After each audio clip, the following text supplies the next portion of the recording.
نظرت چیه اگه بگم قرار خوشرکابو بازسازی کنیم؟ همه چیز از اینجا شروع شد. اون شوفر فقط آتقی تو دارم ماشینا فقط خوشرکاب. 8 بهمن ساعت تقریبا 11:10 شبه. فقط اینو میدونستیم که یه روزی تو محله خزانه بوده. ساعت تقریبا 1 شبه. پیدا کردیم آقا. پس فردای اون روز با کلی استرس زنگ زدیم به مالک ماشینی که یه ایران باش خاطره دارن که آقا پاشو بیا بالا سر ماشین. حسین آقای عشقی که مثل یادگار پدرش واقعا با عشقه، اما یه مشکلی وجود داشت. باتریایی که جفتشون خراب بودن. ما هم گوله رفتیم باتری فروشی و خوشبختانه یه دونش سالم بود و یه باتری براش خریدیم. باتری‌ها رو نصب کردیم و اومدیم استارت بزنیم که حسین آقا گفت چیکار می‌کنی پسر؟ بعد این همه سال بذار آبروغنشو نگاه کنم. آبروغن چک شد و بالاخره استارتو به خوشرکاب زدیم.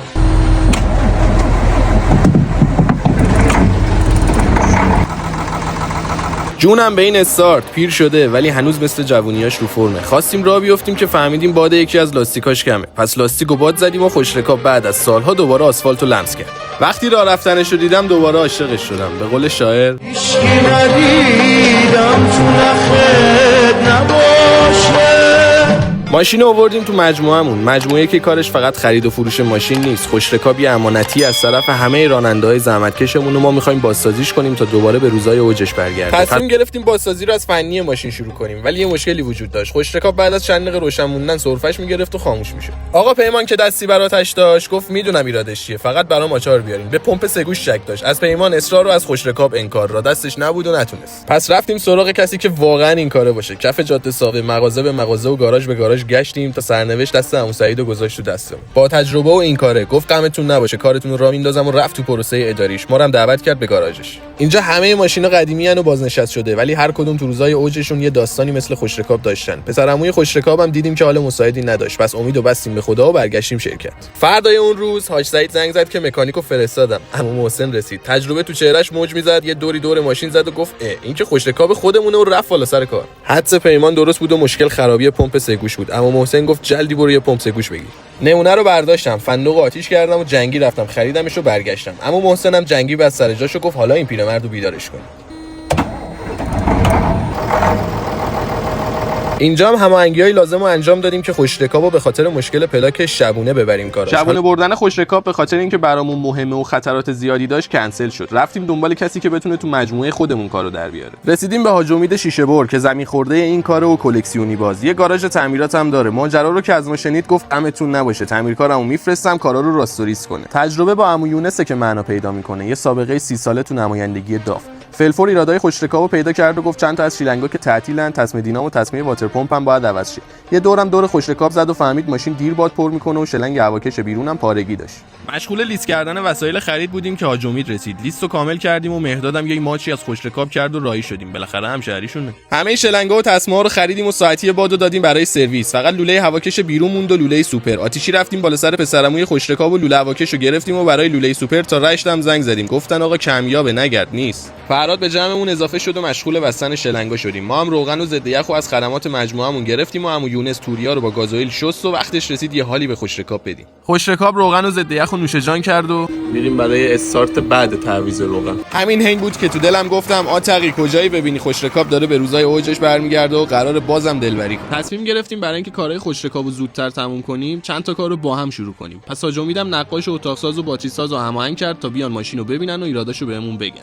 عمو جمال نقاش که به جای بوم روی ماشینا هنرنمایی میکنه گفت کله اوکی تمیز در میاد ولی اتاق عقب خیلی کار داره. عمو محسنم که تو برقکاری ادیسون رو درس داده ماشین رو دید و گفت 0 تا 100 سیم کشیش با ما. بیکار نموندیم، یه آبی به خوشرکاب زدیم و عمو یونس و حاج ولی رسیدن. یه نگاه کرد و گفت پسر جان این اتاق پوسیده است، 40 روز طول میکشه که یه اتاق بسازیم یا باید یه اتاق دست دوم بخریم. ناامید نشدیم، بعد کلی جستجو و زنگ زدن یه اتاق پیدا کردیم. حاج ولی اتاقو دید، مت کرد و گفت اوکی کار در میاد. نگرانیمون برطرف شد، اتاقو خریدیم و جری ثقیل رو هماهنگ کردیم که اتاقو ببریم کارگاه حاج ولی تا شروع به کار کنیم. اتاق قبلی باید باز میشد و میومد پایین، ولی قبلش عمو محسن باید سیمکشی رو باز میکرد. سیمکشی باز شد و آقا برام هم کلپیای اتاقو باز کرد. عمو محرم اومد، اتاقو با احتیاط گذاشتیم پایین و خوشرکاب آوردیم تو سوله تا زیرسازی رنگ کله رو شروع کنیم. جای ماشین که ثابت شد، سیمکشی به علاوه تزیینات ماشین کامل باز شد و رفت برای الگو سازی. با عمو جمال راهی شدیم برای خرید بتونه، سنباده، صافی رنگ به علاوه تینر. خریدا رو انجام دادیم و عمو جمال مشغول به کار شد. عمو جمال که مشغول زیرسازی و بتونه کاری بود به در راننده رسید. متوجه شدیم که ای دل غافل یه قسمت پوسیدگی داره. آتیشی رفتیم دنبال یه صافکار. آقا مهدی رو پیدا کردیم که اومد و به همراه پدرش ورق و برش دادن و پوسیدگی رو کورش کردن. آقا برام هم قطعات سپر عقب و ریخ پایین تا آماده رنگکاری بشه. اینکه رنگامیزی رو شروع کنیم بعد وسایل روی شاسی رو باز می‌کردیم. البته باک خوری داشت و باید صافکاری می‌شد. مشغول باز کردن وسایل شدیم و عمو جمال هم لباسکار رو تنگ کرد و دست به بتونه شد. مرحله اول بتونه کاری که تموم شد به خاطر اینکه شیشه‌های خوشرکاب و نوارای دورش کمیابه، عمو جمال با روزنامه شیشه‌ها رو پوشون تا آماده دست اول آستر زدن بشه.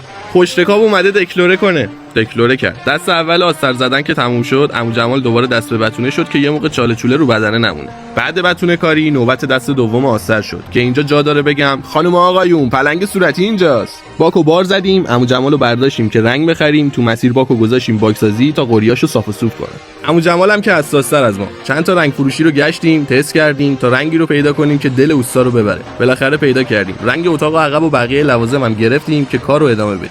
برگشتیم شرکت. ما با کلی استرس مشغول تماشا بودیم که عمو جمال تست رنگو بگیره. بابا بنازم، این همون رنگیه که واقعا برازنده خوشرکابه. هر قطره رنگی که به بدنه خوشرکاب میخورد خستگیمون رو به در میکرد. دو دست رنگو به خوشرکاب زدیم و موند که استراحت کنه و رنگش خشک بشه. تو همین فاصله سپر رو بتونه کردیم و مشغول آماده سازی جلو پنجره شدیم.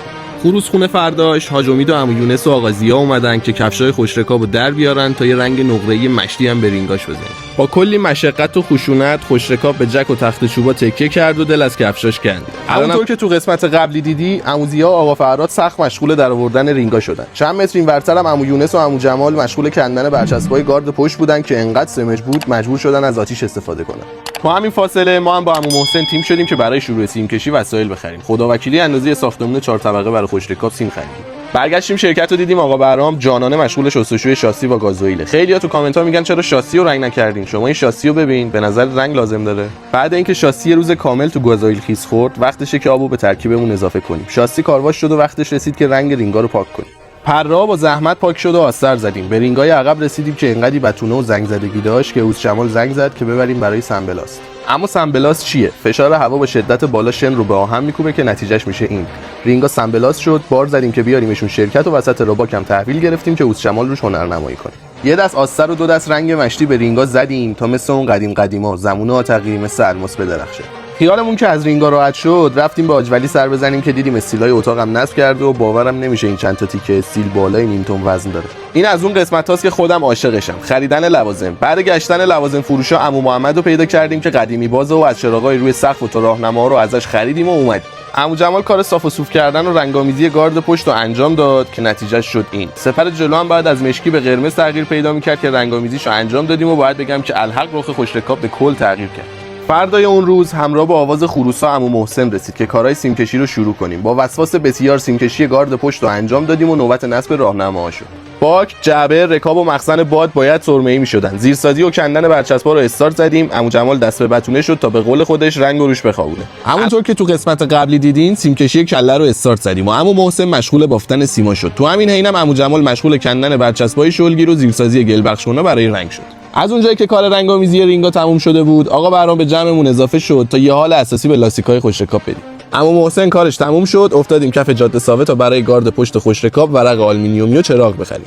قدم اول خریدن یه جفت چراغ پلاک بود، انجام شد. قدم دوم خریدن ورق آلومینیومی برای گارد پشت بود که اونم انجام شد و رسیدیم به قدم سوم، بهشت ماشین بازار. دلم می‌خواست از همه این چراغا یکی جفت رو خوشرکاب ببندیم که در نهایت 4 تا چراغ کوچیک واس برای شلگیر عقب خریدیم. برگشتیم آشیونه و دیدیم عمو جمال رنگامیزی گارد پشت رو استارت زده. رنگ که خوش شد، عمو محسن مشغول بستن چراغا و سایز کردن و برشکاری ورقا شد که تو همین اینم یه بسته برامون رسید که جلوتر بهتون میگم چی بود. سرمون که چرخوندم عمو محسن گفت من مولدم و رفت که تا فردا استراحت کنه. صبح که اومدیم شرکت دیدیم عمو ضیا زودتر از ما اومده و مشغول بستن رینگا شده. تو همین اینم حاج امید و عمو یونس رسیدن که با کمک همدیگه جعبه و باک خوشرکابو سوار شاسی کنن. عمو محسن هم که قشنگ استراحت کرده بود اومد که یه کار خیلی مهم انجام بده. خرم‌آباد 92 چراغ پلاک‌ها و چراغ کوچیکارم نصب کردیم که پشت خوشرکاب حسابی نورانی بشه و نتیجه شد این.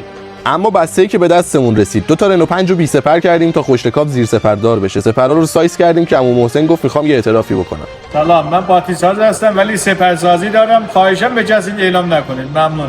سپرها رو با خودش برد. 5 ساعت بعد برگشت با 2 تا سپری که یکی شده بودن و دوباره سایز کردیم که مطمئن بشیم. علامت گذاری رو انجام دادیم و رفت زیر دست عمو جمال که بتونه و آستر و رنگ و نوش جان کنه. سیم کشی نهایی قسمت موتور رو انجام دادیم تا رسیدن به این لحظه زیبا.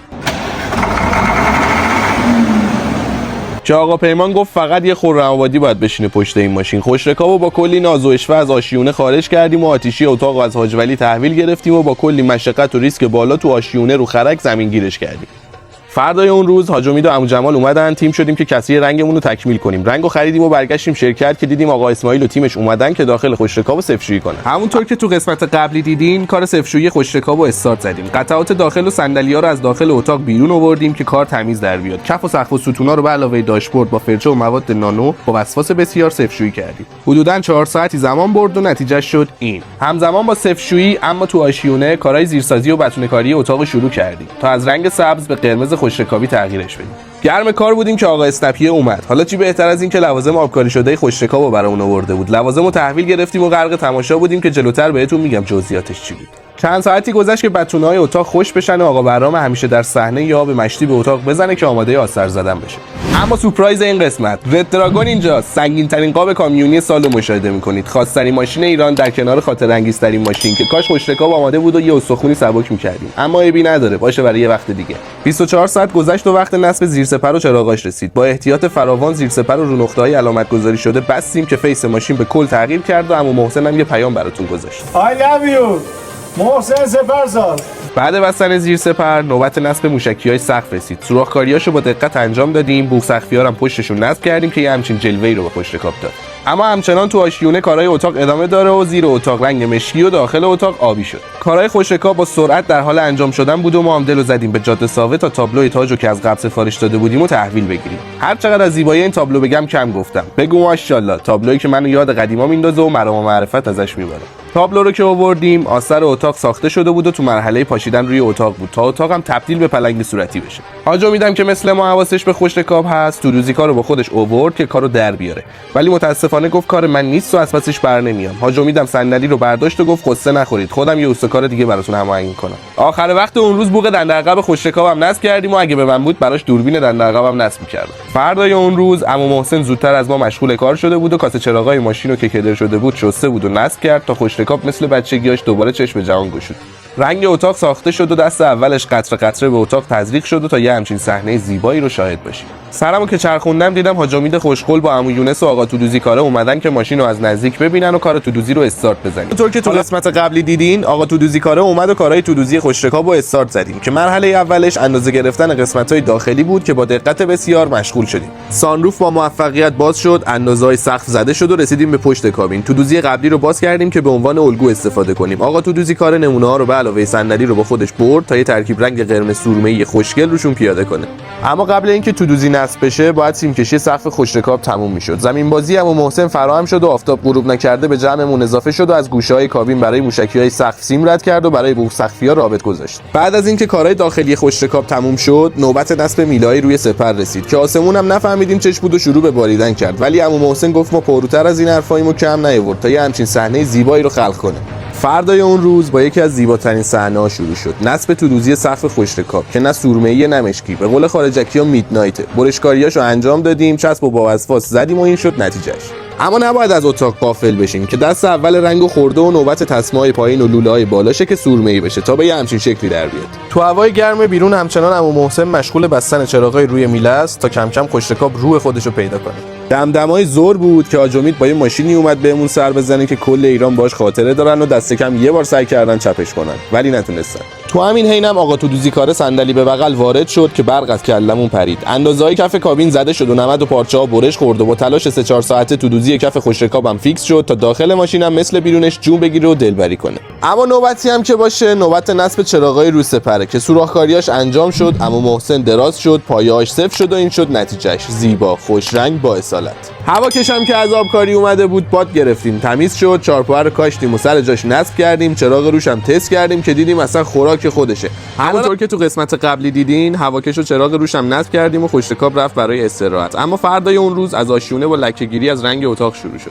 با دقت فراوون لکه‌گیری اتاق رو انجام دادیم، سنباده زدیم که موج روش نمونه و دوباره رنگش کردیم تا به یه سطح صاف مثل اینی که تو تصویر می‌بینید برسیم و کارهای اتاق به این زیبایی به سرانجام برسه. بعد از پایان کار اتاق نوبت جلو بردن تودوزی بود که آقا تودوزی کاره اومد و استیل‌کاری‌های پشت اتاق رو انجام داد، زیر داشبورد و همرنگ سقف و کف خوشرکاب کار کرد و نوبت نصب صندلی‌های خلبان شد که اونم قرمز مخملی کار کردیم و این شد نتیجهش. اما حاج ادیسون که شب قبلش یه فکری به سرش زده بود، سراسیمه اومد تا ایدهشو عملی کنه. ماجرا از این قراره: خوشرکاب قراره یه چراغ گردون خیلی قشنگ روی هواکشش داشته باشه و با ترکیب این دوتا چراغ گردون هواکش خوشرکاب متولد شد. 24 ساعت گذشت و بالاخره روز موعود فرا رسید. حاج علی به جمعمون اضافه شد، اتاقو برانداز کرد و نمونه کاراشو تو گوشی قدیمیش بهمون نشون داد و به پیشنهاد خودش رنگ سرمه‌ای رو ساخت و مشغول به کار شد.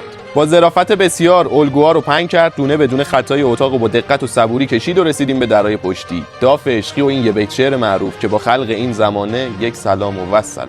چندین و چند سال تجربه سا حاج علی رو میگم، ذره ذره رنگ تجربه رو به شلگیر عقب تزریق کرد تا دوباره به قول شاعر هیچکی ندیدم تو نخت نباشه.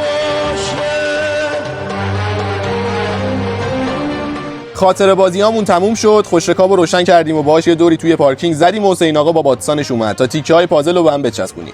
تفکر بسیار، حساب کتاب برای اینکه طوری اتاقو بلند کنیم که به رنگ آسیبی نرسه. از زنجیر استفاده نکردیم، تسمه‌ها رو به داربست بستیم، تلاش کردیم، نشد.